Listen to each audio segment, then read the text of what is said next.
Hello students, good morning.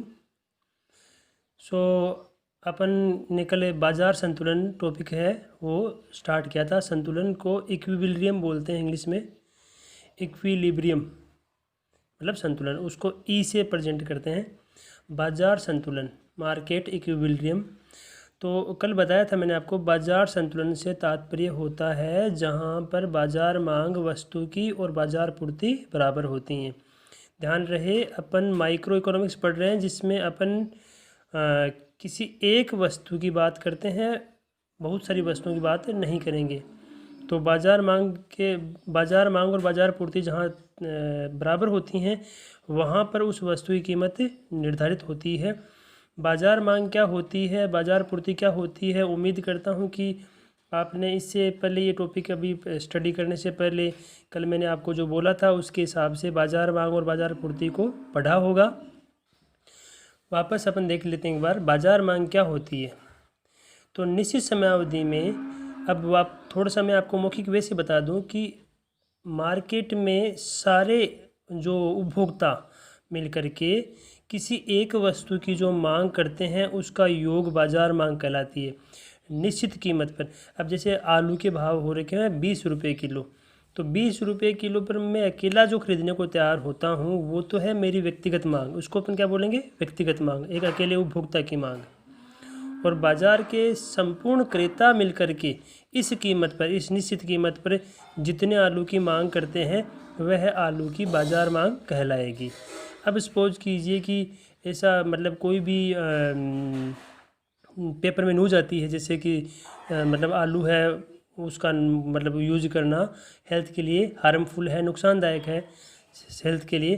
तो अगर ऐसा होगा तो कोई एक अकेला व्यक्ति है वो आलू का यूज कम नहीं करेगा, बल्कि सारे जो उपभोक्ता हैं वो आलू का यूज क्या करने लग जाएंगे, कम करने लग जाएंगे, जिससे आलू की मार्केट में डिमांड क्या हो जाएगी, कम हो जाएगी। और ऐसा होने पर आलू की जो कीमतें हैं वो मार्केट में गिर जाएंगी, तो बाजार मांग का ये प्रभाव पड़ेगा। पहले चलो देखते हैं, निश्चित समयावधि में निश्चित कीमतों पर बाजार के संपूर्ण क्रेता किसी वस्तु की जो मात्रा खरीदने को तैयार होते हैं उसका योग बाजार मांग कहलाती है। सारे जो क्रेता मिलकर के मार्केट के किसी एक वस्तु की जो मांग करने को तैयार होते हैं उसका योग क्या कहलाएगी, बाजार मांग कहलाती है। बाजार मांग व्यक्तिगत मांगों का योग होती है। व्यक्तिगत मांगों का मतलब जैसे अब मैं अकेला कितना खरीदने को तैयार हूँ वो है मेरी व्यक्तिगत मांग, एक अकेले उपभोक्ता की व्यक्तिगत मांग है। ऐसे बाजार के संपूर्ण उपभोक्ता हैं वो जो उनकी सबकी अलग अलग व्यक्तिगत मांगें होती हैं, उसका जोड़ करेंगे तो क्या कहलाएगी, बाजार मांग कहलाएगी। फॉर एग्जांपल देखिए, जैसे कीमत दे रखी है 5 रुपये, और माना कि अपन मान रहे हैं एग्जांपल के, माना कि मार्केट में दो ही कस्टमर हैं ए और बी, तो 5 रुपये पर ए है वो जो कोई भी वस्तु है, अक्स वस्तु है, मान लो यहाँ पर मैं नोट कर देता हूँ अक्स वस्तु। तो अक्स वस्तु उसकी कीमत 5 रुपये, 5 रुपये पर ए है वो तो उस वस्तु की 10 इकाई खरीदने को तैयार है, और बी है वो उस वस्तु की 5 इकाई खरीदने को तैयार है।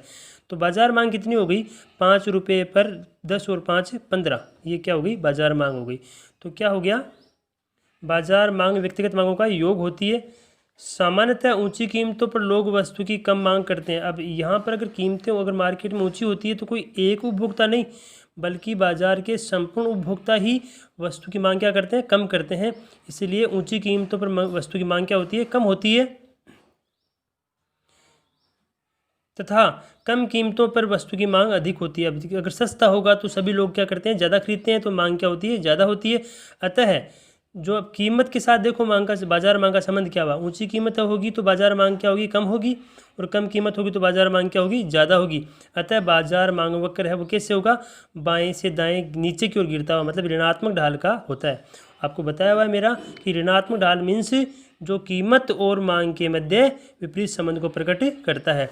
अब ये देखो जो सीरीज बना रखी है, आपको क्या करना है, इस सीरीज को और ये डायग्राम जो बना रखे हैं वो तैयार करने, क्योंकि अकेला क्वेश्चन आता है। बाजार मांग को तालिका और रेखा चित्र द्वारा स्पष्ट कीजिए।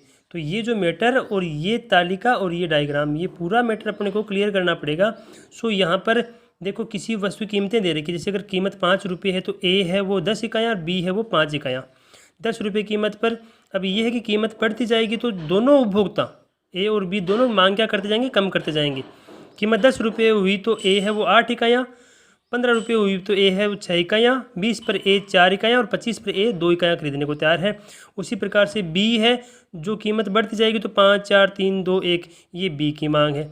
और बाजार मांग क्या होगी, ए और बी दोनों की योग हो जाएगा।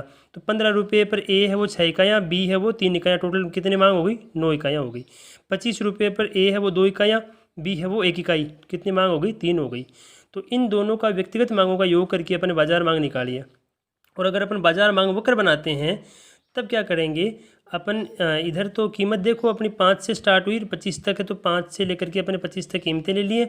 और बाजार मांग मैंने हालांकि दिखाने को अपन क्या करते हैं, इन दोनों के वक्र भी बना सकते हैं, इसमें इन दोनों के वक्र भी अलग अलग बन जाएंगे। और अपन चाहें तो इस एक को भी दिखा सकते हैं, क्योंकि अपने को दिखाना क्या है, अपने को दिखाना है बाजार मांग। सो अपन इसको भी दिखा सकते हैं। और ये 5 रुपये पर 15 इकाइयाँ, तो यहाँ पर 5 रुपये कीमत, ये 15 इकाइयाँ, मैक्सिमम कितनी इकाइयाँ, 15 इकाइयों की मांग है, तो 15 इकाइयाँ। फिर 10 पर 12 इकाइयाँ, फिर 15 पर 9 इकाइयाँ, फिर 20 पर 6 इकाइयाँ, 25 पर 3 इकाइयाँ। ये पॉइंट बनाए, पॉइंट बनाकर इनको मिला दिया, ये वक्र बन गया। क्या हो जाएगा वक्र, बाजार मांग वक्र। इधर कीमत, नीचे मांग मात्रा। ओके, तो इस प्रकार से बाजार मांग वक्र बनता है, जो कि आप देख रहे हो ऋणात्मक ढाल का होता है, जो वस्तु की कीमत और उसकी बाजार मांग के मध्य विपरीत संबंध को प्रकट करता है। अभी एक मिनट, अभी अपन बात करते हैं बाजार पूर्ति की। तो वापस पहले आप मांग और पूर्ति दोनों को वैसे समझ लीजिए कि मांग का मतलब तो होता है क्रेता जो खरीदने को तैयार होते हैं, और पूर्ति का मतलब होता है विक्रेता जो बेचने को तैयार होते हैं। तो बाजार पूर्ति का मतलब क्या हुआ कि निश्चित समयावधि में निश्चित कीमतों पर बाजार के संपूर्ण उत्पादक और विक्रेता किसी वस्तु की जो मात्रा बेचने को तैयार होते हैं उसका योग बाजार पूर्ति कहलाती है। जैसे सपोज कीजिए कि मतलब अभी सबके खेतों में अगर जैसे गेहूँ होता है, ठीक है, किसी के 50 क्विंटल होता है, किसी के 100 क्विंटल होता है, किसी के 20 क्विंटल होता है, ठीक है। अब क्या होता है कि माना कि 2 ही उत्पादक हैं, कितने उत्पादक हैं, 2 ही उत्पादक हैं वस्तु की, उसके गेहूँ के उत्पादक। अपना फॉर एग्जांपल मान लें कि 2 ही उत्पादक हैं। एक मिनट,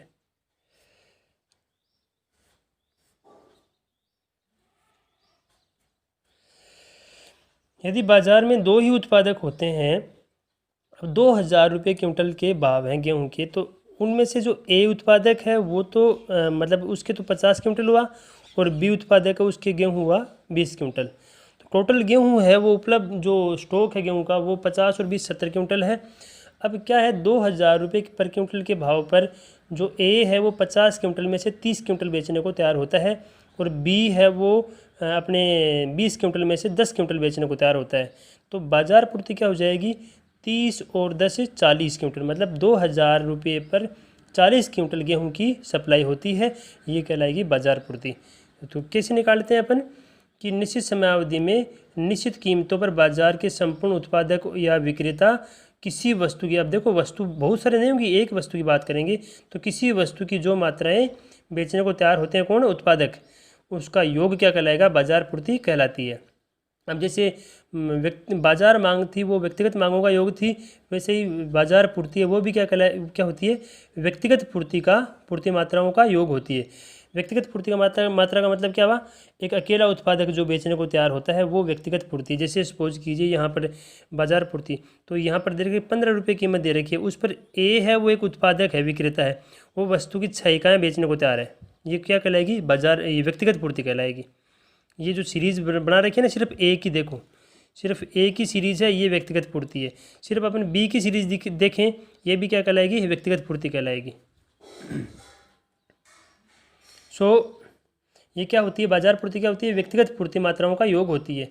सामान्यतः कम कीमतों पर उत्पादक वस्तुओं की कम पूर्ति करते हैं। अब देखो उत्पादक हैं वो वस्तु का उत्पादन किस लिए करते हैं, वो करते हैं लाभ के लिए, उनका मकसद होता है लाभ कमाना।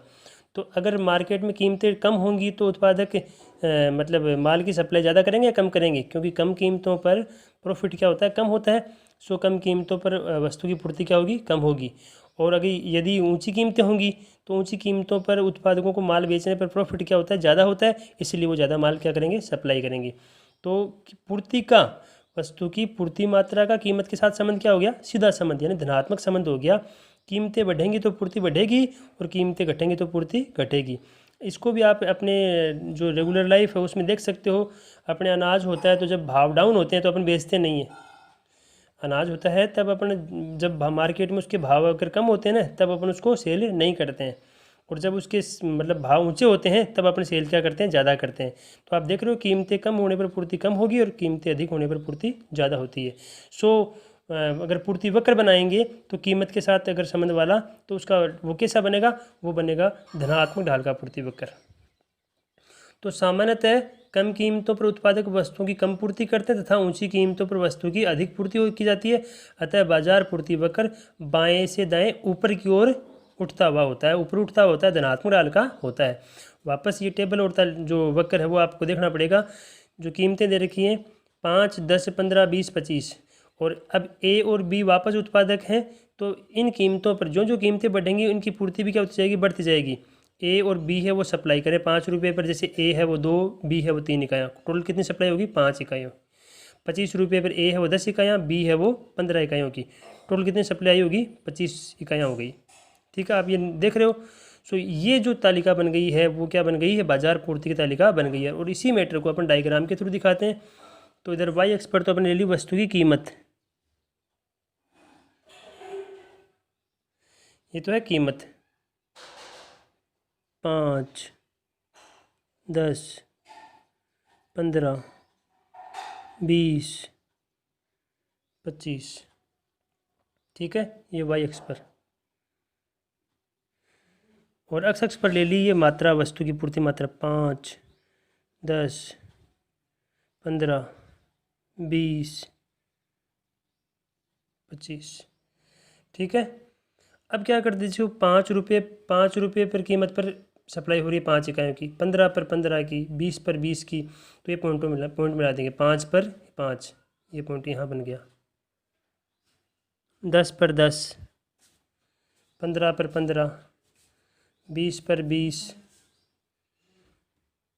और 25 पर 25, ये पॉइंट बन गया। इन पॉइंटों को मिला करके ये पूर्ति वक्र बनाया हुआ है। ठीक है, इस तरीके से अपन बाजार पूर्ति वक्र बना सकते हैं। बाजार मांग और बाजार पूर्ति को समझने के बाद अब अपन देखते हैं कि बाजार संतुलन, क्योंकि चैप्टर का नाम क्या था, बाजार संतुलन। तो बाजार संतुलन क्या होता है, बाजार संतुलन क्या होता है, यानी किसी वस्तु की कीमत तय कैसे होती है। जैसे अपने ये रेगुलर यूज करते हैं ना, जैसे आलू मान लो, ये आम मान लो, सब्जियां मान लो, अनाज मान लो, तो इनकी कीमतें तय कैसे होती हैं। तो दोनों फैक्टर है ना, जो मांग और पूर्ति, वो दोनों मिलकर कीमत तय करते हैं। अब इस चीज़ को मैं एक वापस आपको प्रैक्टिकल एग्जांपल से मतलब शो करता हूँ। 1 मिनट सुनिए मेरी बात। तो इसको अपन यूँ समझते हैं कि जैसे किसी वस्तु की कीमत तय कैसे होती है। अब यहाँ पर मैं आपको एक एग्जांपल दे रहा हूँ।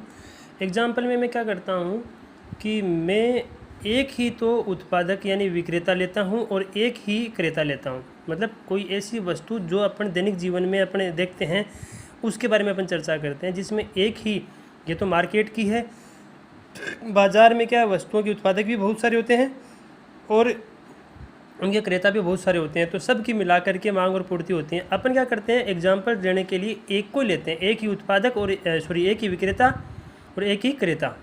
अब सपोज कीजिए कि मेरे पास एक भैंस है जो मुझे बेचनी है और आपको ख़रीदनी है। क्या है, भैंस मुझे बेचनी है और आपको ख़रीदनी है। अब बताओ, मैं यहाँ पर हूँ विक्रेता और आप हो क्रेता। तो आप तो चाहते हो कम से कम कीमत पर ख़रीदना और मैं चाहता हूँ ऊंची से ऊंची कीमत पर बेचना। अपने दोनों के जो हित हैं, फ़ायदे हैं, वो एक दूसरे के अपोजिट हैं। ठीक है, अब उसकी कीमत तय कैसे होगी। देखो, मैं चाहता हूँ कि उसे 60,000 रुपये, मतलब मैं आपको उसके 60,000 रुपये बोलता हूँ। ठीक है, आप बोलते हो भाई 35,000 से ऊपर नहीं है, 30-35,000 से ज़्यादा नहीं है। ठीक है, अब यहाँ पर न तो उसकी रेट 60,000 तय होगी, ना ही इसकी 30-35,000 रुपये तय होगी। ठीक है, मैं क्या करता हूँ, उस ऊंची कीमत पर जो मैं 60,000 बोल रहा हूँ उससे मुझे थोड़ा सा नीचे आना पड़ेगा और आपको थोड़ा सा ऊपर जाना पड़ेगा। और जब अपन दोनों इस प्रकार से मोल भाव करके 45,000 रुपये पर एग्री हो जाते हैं, कितने पर? 45,000 रुपये पर। तो 45,000 रुपये तय हो गया। 45,000 रुपये पर मांग करने वाला है, खरीदने वाला खरीदने को तैयार है, बेचने वाला बेचने को तैयार है। तो इसका मतलब ये हुआ कि 45,000 रुपये पर मांग और पूर्ति दोनों क्या हो गई? बराबर हो गई। और ये कीमत तय हो गई भैंस की। अब भैंस बिकेगी, ये कीमत तय हो गई। कितनी तय हुई है? 45,000 रुपये तय होती है। तो ये तो व्यक्तिगत मांग और पूर्ति से मतलब कीमत तय हुई है। इसी प्रकार से मार्केट में जिन वस्तुओं के बहुत सारे उत्पादक होते हैं, बहुत सारे क्रेता होते हैं, उनकी कीमत है वो बाजार मांग और बाजार पूर्ति से तय होती है। ये कीमत निर्धारण का एक सामान्य सिद्धांत है जिसे अपन बोलते हैं मांग व पूर्ति का संतुलन, संतुलित कीमत निर्धारण का सिद्धांत। ठीक है। सो इसमें क्या है, अगर आपके पास बुक है तो आप एक काम करना, बुक में से क्वेश्चन भी देखते रहना। इसके अलावा मैं आज क्या कर रहा हूँ कि ये जो पेज है इनकी कॉपी अटैच कर रहा हूँ। आप अपने जो वीडियो देखो, वीडियो साथ और भी अटैचमेंट आपको इमेजेस हैं वो उसमें अटैचमेंट मिलेंगे। सो आप ये देख लेना और आप इनको नोट भी कर लेना, कोई दिक्कत नहीं है। तो यहाँ पर मैं आपको बता रहा हूँ संतुलित कीमत वह होती है, पहले भी बताया था, जिस पर वस्तु की बाजार मांग व बाजार पूर्ति बराबर होती है। जब अभी थोड़ी देर पहले बताया था जो भैंस वाला, तो उसमें 45,000 रुपये है, उसको अपन क्या बोलेंगे? संतुलित कीमत बोलेंगे, जिस पर मांग और पूर्ति दोनों क्या हो गई? बराबर हो गई। तो संतुलित कीमत वह होती है जिस पर वस्तु की बाजार मांग व बाजार पूर्ति दोनों क्या होती हैं? बराबर होती हैं। इसे साम्य कीमत भी कहते हैं। क्या बोलते हैं? इसे साम्य कीमत भी कहते हैं। बाजार मांग व बाजार पूर्ति के संतुलन से निर्धारित वस्तु की मात्रा, अब देखो जैसे कीमत है, मांग और पूर्ति से जो कीमत तय हुई है वो तो साम्य कीमत कहलाएगी। और मांग और पूर्ति से मात्रा जो तय होती है, वस्तु की मात्रा जो तय होती है, उसको क्या बोलेंगे? साम्य मात्रा कहते हैं। वस्तु की कीमत कम होने पर मांग अधिक है तथा कीमतें अधिक होने पर पूर्ति अधिक है। ये मैटर देखो, इसे बता रहे हैं आपको। एक टेबल बना रखी है,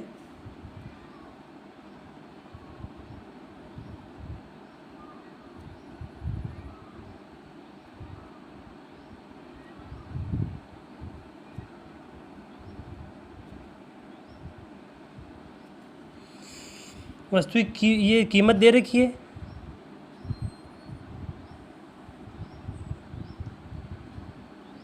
डिमांड ऑफ मार्केट। तो एक टेबल देखिए, इस टेबल में जैसे वस्तु की कीमत 10, कोई वस्तु XYZ उसकी कीमत है 10 रुपये। 10 रुपये कीमत पर उसकी जो मार्केट में जो डिमांड है, बाजार मांग है, वो 100 इकाइयों की है। कीमत कम है, यहाँ पर ये समझ लीजिए कि इस वस्तु की जो सबसे कम कीमत है वो 10 रुपये है। तो सबसे कम कीमत होने पर उसकी मांग है 100 इकाइयाँ, और पूर्ति कितनी हो रही है मार्केट में? ओनली 20 इकाइयों की, मतलब मांग बहुत ही ज़्यादा है। तो जब वस्तु की डिमांड बहुत ज़्यादा होती है, तब उस कंडीशन में जो कीमत होती है वो फिक्स नहीं रहती है, वो कीमत क्या होगी? बढ़ेगी। आप खुद इस चीज़ को देखिएगा कि जब मार्केट में कोई चीज़ की अगर डिमांड ज़्यादा होती है तो उसकी रेट लगातार बढ़ती है। तो 10 रुपये से कीमत बढ़ेगी, 20 रुपये होने पर मांग घट करके 80 हुई, पूर्ति थोड़ी बढ़ करके 40 हो गई। परंतु अब अभी डिफरेंस काफ़ी ज़्यादा, मांग काफ़ी ज़्यादा है, तो कीमतें और बढ़ेंगी। और उसी प्रकार ये जो सिचुएशन है, इसमें मांग ज़्यादा और पूर्ति कम है, इसको अपन बोलेंगे मांग अधिक है। क्या बोलेंगे? मांग अधिक है। और ये नीचे सिचुएशन, कीमतें चली गई 50 रुपये, कीमतें कितनी चली गई? 50 रुपये। 50 रुपये कीमत होने पर मांग घटते घटते 20 इकाइयाँ पहुँच गई, सिर्फ 20 इकाइयों की मांग हो रही है, जबकि पूर्ति कितनी हो रही है मार्केट में? 100 इकाइयों की। जब किसी वस्तु की मार्केट में डिमांड कम और उसकी सप्लाई बहुत ज़्यादा होती है, देन उसकी जो प्राइस है वो लगातार गिरेंगी। अब 50 रुपये से कीमतें क्या होंगी? लगातार गिरेंगी। तो यहाँ पर जब पूर्ति ज़्यादा और मांग कम होती है, इस सिचुएशन को हम बोलते हैं पूर्ति अधिक है। ऊपर वाली मांग अधिक है जब मांग ज़्यादा होती है पूर्ति से, और नीचे जब पूर्ति ज़्यादा होती है तब पूर्ति अधिक है। तो यहाँ पर न तो 50, 40, 20, 10 कोई सी कीमतें ये फिक्स रहने वाली नहीं है। मार्केट में यदि कीमत तय होती है तो फिक्स सामान्य जो बाजार कीमत है वो कौन सी तय होगी? 30 रुपये। इसको अपन बोलेंगे साम्य कीमत, जिस पर मांग और पूर्ति दोनों क्या हो गई? बराबर हो गई। और साम्य मात्रा कितनी तय होगी? 60 इकाइयाँ तय होगी। 60 इकाइयों पर वस्तु की मांग और कीमत क्या होती है? साम्य कीमत होती है, और मात्रा मांग पूर्ति क्या होती है? बराबर होती है। डिमांड बराबर सप्लाई। इसी मैटर को डायग्राम के थ्रू दिखा दिया। ठीक है, डिमांड कर्व बना लिया और सप्लाई कर्व बना लिया। ठीक है, अब ऊपर वो ऊपर वाली कीमत ले ली, सबसे पहले P1 पर आप देख रहे हो यहाँ पर P1 पर डिमांड करवा का R पॉइंट आ रहा है और सप्लाई करवा का T पॉइंट आ रहा है। तो अपन इसी पर मेजरमेंट कर लेते हैं, माप लेते हैं। P1R इतनी तो डिमांड है और P1T इतनी क्या है, पूर्ति है। तो जितनी मांग है उससे पूर्ति ज़्यादा है, कितनी, RT के बराबर ज़्यादा है। ये है पूर्ति आधिक्य, ठीक है। अगर पूर्ति ज़्यादा होती है तो कीमतें गिरेंगी, मतलब इस कीमत के बाद में कीमतें गिरेंगी। और अगर कीमतें मार्केट में अल्पकाल में अगर ये तय हो जाती है, कौन सी, P2, तो P2 पर जो सप्लाई करवा उसका A पॉइंट है, मांग करवा का B पॉइंट है। P2A ये तो पूर्ति हो रही है मार्केट में, और P2B ये मांग हो रही है। A से लेकर B तक ये जो एक्सेस में है मांग, इसको अपन बोलेंगे मांग आधिक्य। जब मांग ज़्यादा होती है तो कीमतें बढ़ेंगी। ये कीमत जब तय हो जाती है जहाँ पर मांग और पूर्ति दोनों बराबर होती हैं, उससे ये मात्रा तय हो गई नीचे, साम्य मात्रा, ठीक है, OQ साम्य मात्रा। ये संतुलन बिंदु है जिसको E से प्रेजेंट करते हैं, इक्विलिब्रियम, ओके। और ये डायग्राम को अपन दिखा रखा है। OP साम्य कीमत है, OQ साम्य मात्रा है, E है वो संतुलन बिंदु है, AB ये मांग आधिक्य है, और RT वो क्या है, पूर्ति आधिक्य है, ठीक है। ये मांग पूर्ति के द्वारा निर्धारित कीमत का सिद्धांत है। अब मांग में परिवर्तन होगा और पूर्ति में परिवर्तन होगा, उसका प्रभाव क्या पड़ता है कीमत पर और मात्रा पर, इसको अपन कल देखते हैं, ठीक है। आज इतना काफ़ी है।